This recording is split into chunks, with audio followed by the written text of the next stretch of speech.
Hello, I'm Lara Kılıçarslan and this is Newsfeed, your dose of what people are talking about online. International criticism is growing as Israeli forces continue to attack United Nations peacekeepers since Tel Aviv expanded its ground invasion of Lebanon. Since the tit-for-tat cross-border attacks between Israel and Hezbollah escalated into an all-out war, the 10,000-strong peacekeeping mission has been attacked several times. On Sunday, Israeli tanks entered a UN base in southern Lebanon, injuring several soldiers. It's the latest in a series of shocking violations against peacekeepers. The UN Secretary-General Antonio Guterres says Israel may be committing a war crime. Undeterred, Israeli Prime Minister Benjamin Netanyahu has urged Guterres to evacuate the peacekeepers. Tel Aviv says the blue helmets from 50 countries are providing cover for Hezbollah as these forces advance.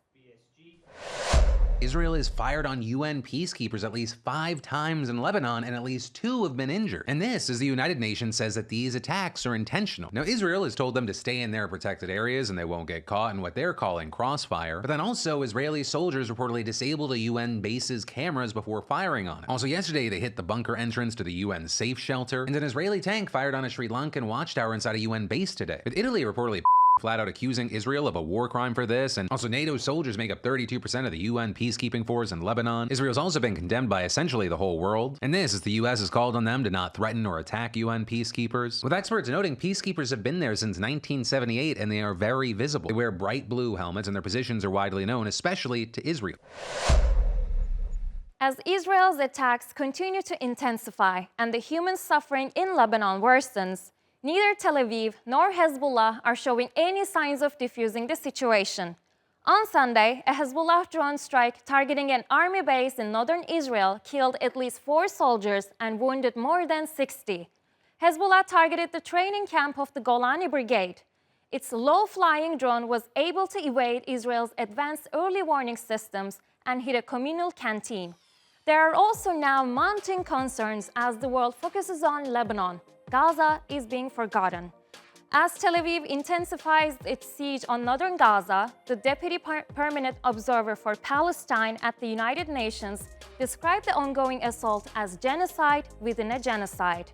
Shocking images have emerged from an Israeli airstrike that targeted tents within the Al-Aqsa hospital grounds. A deadly fire swept through the makeshift camp, killing 4 and injuring about 70 others. Thousands of Palestinians had sought refuge in the camp after fleeing relentless Israeli attacks and bombardments since the start of the war on October 7 last year. Kamala Harris and Donald Trump are busy rallying key voting blocs as they face a tight race ahead of the November 5th presidential election. With less than a month to go, Harris visited a black church in Greenville, North Carolina, as part of her Souls to the Polls campaign, urging communities, particularly in the western part of the state, to unite after the devastation caused by Hurricanes Helene and Milton. Meanwhile, Trump campaigned in Arizona, seeking Black and Latino support following a rally in California the day before. Both candidates are trying to sway undecided voters. With early voting down 45% compared to previous years, millions may still be on the fence. The election may come down to small shifts in support for each candidate. According to the latest polls, the candidates are evenly matched nationally, each with 48% backing. Both candidates are out to woo Gen Z voters, who are a formidable bloc of about 41 million. With their unique experiences and challenges, this generation is primarily concerned with economic issues that affect their daily lives. Understanding their priorities is essential for any candidate hoping to win their support. A new survey by US News and Generation Lab shows that 70% of Gen Z voters in the US identify the economy as their top issue. Many are struggling with rising living costs while juggling multiple jobs to manage their finances. So the candidate who offers the best solutions to address these economic struggles gets their vote.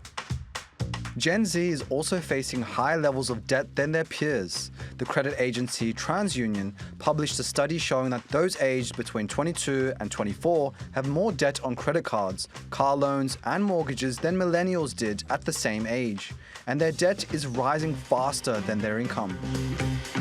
Besides money issues, US News and Generation Lab reports that there are other subjects affecting young voters' choices. Abortion and reproductive rights, gun violence, climate change, and border security are also among Gen Z's concerns, meaning candidates have to address a broader spectrum of issues to effectively engage with young voters to get their vote. To connect with younger voters, both candidates have turned to TikTok and launched their own accounts to engage with the platform's massive audience. As the 2024 presidential election approaches, there's a growing speculation about where voters, particularly young adults, are getting their news and engaging with political candidates. A new survey, however, suggests TikTok might not be that source. Pew Research Center analyzed 664 adult TikTok users in the US and found that the typical TikTok user follows almost no politicians, journalists, or traditional media outlets. Instead, TikTokers overwhelmingly follow pop culture and entertainment accounts, which made up 56% of the accounts followed in the study. However, TikTok is a platform where creators often blend content. Many accounts that focus on pop culture also discuss political issues. For instance, content creators often share their views on current events, like supporting initiatives such as Operation Olive Branch or Creators for Palestine. Pew's research shows that 43% of users follow accounts that mix entertainment with political content. Another important fact is that who users follow doesn't always reflect what content they engage with. The app's For You page is driven by an algorithm that surfaces content based on users' interactions, not necessarily from followed accounts. A separate Pew study found that 39% of adults under 30 get their news from TikTok, suggesting users may interact with news content without following traditional or trusted sources directly. On the flip side, over a dozen US states are taking TikTok to court, accusing the platform of fueling a mental health crisis among teens. A bipartisan coalition of 14 attorney generals claims the app's addictive features are designed to hook children, while the company allegedly misled the public about the dangers of long-term use. TikTok called the lawsuit disappointing and said many of the claims are inaccurate and misleading. New York Attorney General Letitia James pointed to TikTok challenges, saying some have resulted in deaths or injuries, while many teens are becoming more sad, anxious, and depressed due to the app's addictive nature. With more than half of US teens using the app daily, the legal battle is heating up. The platform is already under pressure from a law passed by Congress in April, threatening a ban unless its Chinese parent company ByteDance agrees to sell. When Tesla CEO Elon Musk unveiled the long-awaited driverless robotaxis last week, a massive sell-off of more than $60 billion was not the reaction he was hoping for. Well, let's just say, instead of excitement, investors are still scratching their heads. This marks a sharp reversal for Tesla's stock, which has seen strong momentum in recent months.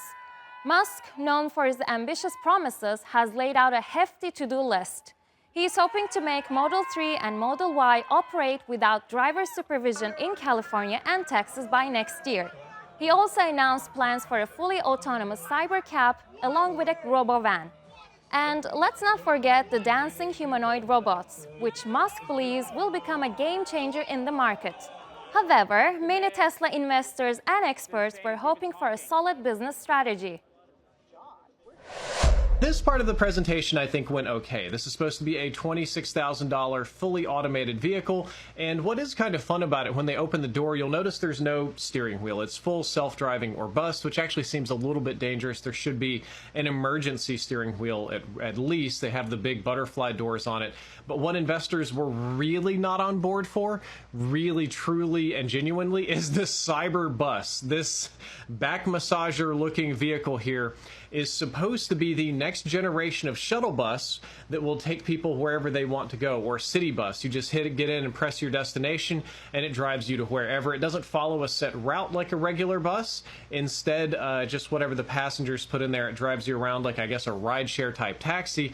But here's the thing. We don't know how much this is going to cost, how much it's going to use, but we already live in a world where there are airport shuttle buses that look almost exactly like this, that are very easy to drive. Some of these are automated. I don't know who actually needs the Tesla van bus thing, and investors kind of agreed. Kenya is one of Africa's most popular destinations, and it's set to become a new destination for remote workers. The government has announced the digital nomad visa program, making it the 67th country to do so. Remote workers will be lured by warm weather, natural beauty, and the wildlife of the East African country. Kenya believes this scheme will boost tourism, the local economy, and entrepreneurship in the country. There are currently 40 million digital nomads worldwide. Nearly half the digital nomads are from the United States. Many of them are millennials, and almost all of them hold a higher education certificate. More than 60% have full-time jobs, working at least 40 hours a week. Digital nomads are remote workers who do not work from home, but from other countries. They often work in coffee shops, co-working spaces, or even public libraries. Some post pictures, working from long sandy beaches with a fancy drink in their hand. They rely heavily on wireless internet, laptops, and smartphones. Digital nomads typically have jobs that aren't tied to a specific workplace. Popular jobs include freelance writing, programming, graphic design, consulting, or running online businesses. They live a location-independent lifestyle, often moving from country to country, making many people seethe with envy at their Instagram posts. Digital nomadism became popular during the 2010s. Young people were looking for new opportunities rather than working the boring old 9-to-5. Then the COVID-19 pandemic landed and forced people to work from home. Suddenly, it was not only doable, but practical to be based out of the office. Combine flexible working and a love for travel, a new career phenomenon was born. And governments soon caught on, offering temporary resident visas for these wandering workers. But hold your horses, not everyone becomes a digital nomad just like that. Before issuing digital nomad visas, most countries demand proof that you have sufficient funds to support yourself and you're earning an income from another country. Applications can be tortuously long and complicated to complete, and some countries expect you to pay full tax. It looks so easy and fun being a digital nomad, but it's no bed of roses. Nomads are blamed for gentrifying neighborhoods and pushing up rents from Mexico to Portugal and even Costa Rica. Some neighborhoods have seen businesses targeting digital nomads to the exclusion of locals, who in turn can turn against their laptop lodgers. It does seem unfair to put all the blame on digital nomads. Love them or loathe them, most young people have considered buying a laptop and making a run for the sun. Although digital nomadism is an appealing lifestyle, it also comes with some challenges, ranging from mental health to finding strong Wi-Fi connection.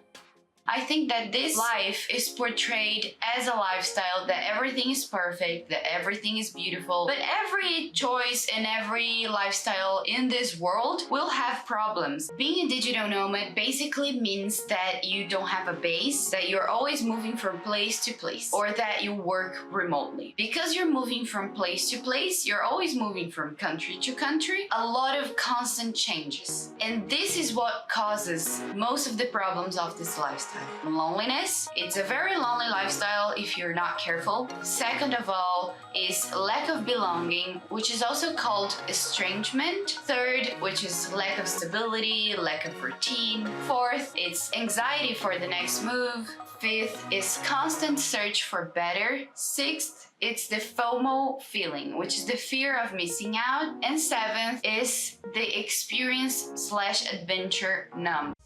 And that's our show. Find our latest stuff on YouTube and do subscribe to our channel. See you soon.